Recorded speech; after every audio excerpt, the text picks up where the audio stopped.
Salve, salve Colorado, salve, salve Colorada, bora lá falar do Internacional nesta quarta-feira, dia 8 de abril, porque tem decisão polêmica envolvendo uma cria da base, mais uma dívida milionária que o Internacional não vai deixar passar, a questão envolvendo o Arboleda, a preparação para o Clássico Grenal e muita coisa pra gente falar nesse conteúdo aqui, então faz o que eu sempre te peço, fica comigo até o final do vídeo, tá? Te inscreve também no canal, ativa a notificação, não esquece de deixar o like, compartilha o conteúdo nos teus grupos, das tuas redes sociais como um todo e ajuda cada vez mais o canal a crescer por aqui. Estamos chegando a 82 mil inscritos e claro, né, que a gente vai continuar muito trazendo bastidores do Colorado e análises, opiniões, junto à intervenção também, todas as noites, às 8 até 21 horas e 30 minutos, tem reapresentação na Masper TV, enfim, cara, tá muito bacana esse conteúdo que a gente faz em parceria com vocês, beleza? Não te esquece que as Gemas Brilhantes são minha parceira aqui e óbvio que também estão te esperando para tu ganhar dinheiro com pedras preciosas. Vai lá e faz o teu investimento em diamantes, porque é uma alternativa para os juros bancários e as possibilidades das instituições financeiras, beleza?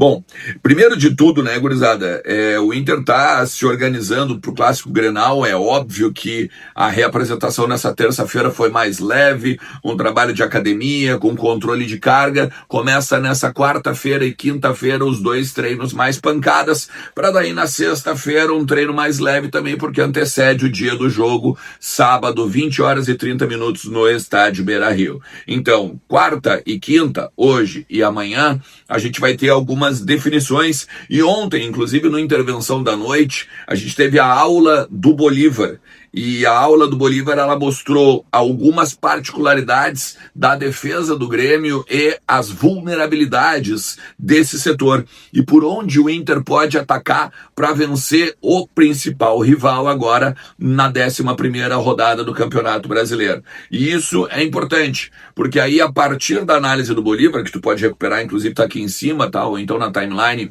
do Intervenção, a gente começa a entender que talvez o Paulo Pezzolano já tenha 7 ou 8 titulares. Por que eu digo isso? Vamos pensar o seguinte, tá? O Rocher, goleiro, básico, mas eu tô falando da galera da linha, tá? Bruno Gomes, Gabriel Mercado, o Félix Torres na vaga do Vitor Gabriel, o Matheus Bahia, o Vijagra e o Vitinho são 6 jogadores que me parecem titulares incontestáveis. Por quê? Porque o Vitinho desce para recompor e faz a linha de 5, que a gente já falou várias vezes aqui. Bruno Gomes, primeiro o Vitinho, né? O Bruno Gomes entra para zagueiro pelo lado direito, Gabriel Mercado pelo meio, o Félix Torres ou o Vitor Gabriel como zagueiro pela esquerda e o Matheus Bahia. Na frente deles o Vijagra. Então a gente fica com uma linha de 5 e mais o volante. A partir daí que a gente tem as dúvidas. A gente tem que jogar na velocidade, principalmente do lado direito da defesa do Grêmio, ou seja, o nosso lado esquerdo. Bernabei, Carboneiro. A partir disso, a gente precisa de um volante do lado direito do Vijagra, que aí pode ser o Paulinho, pode ser o Bruno Henrique. E a referência, Alejandro, Borré, o Alan Patrick de falso 9, eu acho que essas são as grandes dúvidas para o Clássico Grenal. Porque o Bolívar deixou muito claro que o lado direito do Grêmio é complicado no sistema defensivo do rival. Seja com o João Pedro, seja com o Pavon, seja com o Gustavo Martins, seja com outros jogadores da linha defensiva do Grêmio. Ou seja, em cima da velocidade e em cima da oportunidade do 1 para 1, a gente vai ganhar vantagem, a gente vai levar vantagem pelo lado direito, nosso lado esquerdo. Então, me parece muito claro que o Alan Patrick tem grandes chances de começar no banco de reservas. E o que ninguém imaginaria, talvez há um mês, basicamente quando começou ali, terminou o Campeonato Gaúcho e começou o Campeonato Brasileiro. Aliás, nessa questão envolvendo quem é titular e quem é reserva, foi tomada uma decisão, né, junto ao departamento de futebol em companhia, ou vamos dizer, em parceria com a base. O técnico Mário Jorge vai ter alguns jogadores que atuam no Parque Gigante, treinam no Parque Gigante, mas que não vem ganhando oportunidade. O principal deles vai ser o Alex. Essa informação veio pelo Lucas Colar ontem, ao final da tarde. Tem o João Vitor também, o Denis Marfo, o Benjamin, outros jogadores como Pedro Cauã também, já estão jogando pelo Sub-20 para ganhar ritmo de competição e quando precisar ser chamados, vão estar com mais, vamos dizer assim, não é nem só o ritmo, né, mas a questão técnica também mais aguçada, como precisa o Paulo Pesolano. O jogo de hoje é às 15 horas, no CT Morada dos Quero-Queros, vai ter transmissão da TV Inter e Sport pela segunda rodada do Campeonato Brasileiro Sub-20. O Inter perdeu na primeira rodada 3-0 para o Coritiba. Aliás, isso é interessante, né? Eu acho que a gente precisa botar o Alex para jogar. Tá há um mês fora dos gramados, né? A gente sabe o quanto precisa estar jogando para tu ter a mesma qualidade do cara que tu for, de repente, substituir lá na frente. A última vez que ele jogou foi pelo Campeonato Gaúcho, como lateral esquerdo, né? O dublê de lateral esquerdo, porque o Bernabé tinha recebido cartão vermelho no primeiro jogo lá na Arena, na decisão do estadual dessa temporada. Cara, tem 2 pontos também interessantes pra gente falar. Um é sobre uma dívida milionária que o Inter tem, mas, na verdade, a receber, né? E não a pagar. E a questão do Arboleda.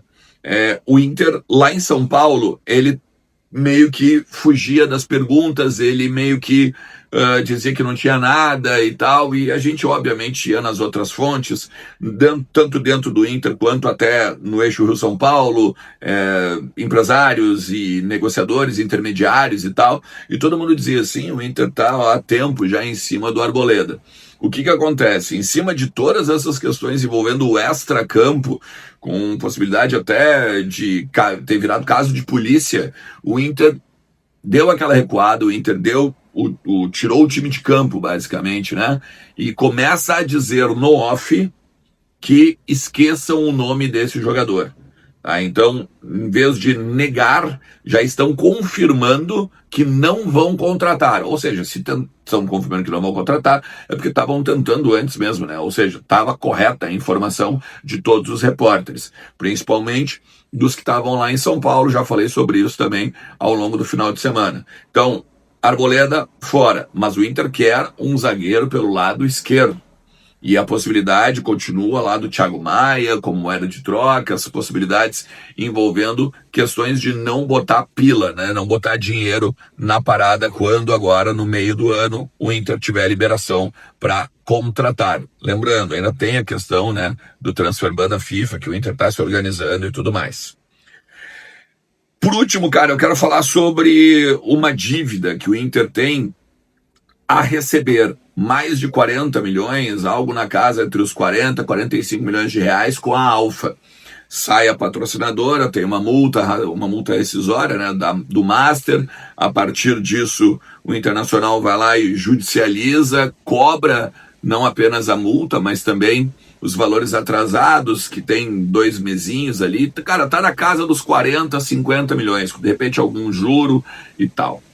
O que acontece? O Grêmio fez uma negociação de acordo com a empresa. Eles fecharam 12 milhões de reais em um ano, 1 milhão de reais por mês. E algo que o Inter não vai fazer. Primeiro porque o Inter não antecipou receitas com a Alfa, diferente do Grêmio. No ano passado, o Grêmio antecipou meses de patrocínio com a Alfa, e por isso que os valores são discrepantes. Por isso que um tem 40, 50 milhões de dívida com a Alfa, ou a Alfa tem, né, com o Inter, e o caso do Grêmio é menor o valor, porque o Grêmio já tinha recebido antecipando essas receitas. Então o Inter não vai fazer, o Inter vai para a justiça e vai deixar, daqui a pouco segue lá na frente, vai lá na frente vai receber, mas não vai entrar num acordo para perder esses milhões aí que acabaram, obviamente, né, mexendo no orçamento do Inter. São basicamente 4 milhões e meio de reais por mês que o Inter não está recebendo, ainda está em cima, né, de uma possível patrocinadora master. Falei sobre isso, inclusive no conteúdo de ontem, que eles definiram o tipo de empresa que eles querem, né, inclusive meio que deixando de lado as bets, a possibilidade, né, de ter uma nova bet. Então o Inter está aí, em cima não é só dever, né, que o Inter deve, não é só valores que o Inter deve, mas também o Inter recebe grana. Falei da aula do Bolívar há pouco, né? A aula do Bolívar também tem o apoio da Unifael. A Unifael, pra galera que tá aqui em Porto Alegre, ela tem uma base no Bourbon Valig, tá? Aqui na CIS Brasil. E aqui tu pode fazer 3 cursos presenciais: odontologia, ou então enfermagem, ou então direito. Cara, esses são os cursos mais baratos do mercado na capital gaúcha. Sem contar o EAD, né, velho? O ensino à distância, que também aí pega todo o Brasil, professores renomados, muita, mas muita aula boa. Daqui a pouco o teu futuro, a mudança da tua vida vai passar pela Unifael. Fala com eles, preenche esse formulário aqui, ó, do QR Code que está na tua tela. E quem sabe tu também, além de entrar na Unifael, tu ganha uma camisa do teu clube do coração a partir de um sorteio que a gente vai fazer agora no final de abril. Beleza? Valeu por chegar até aqui, a gente vai se falando. Forte abraço. Tchau.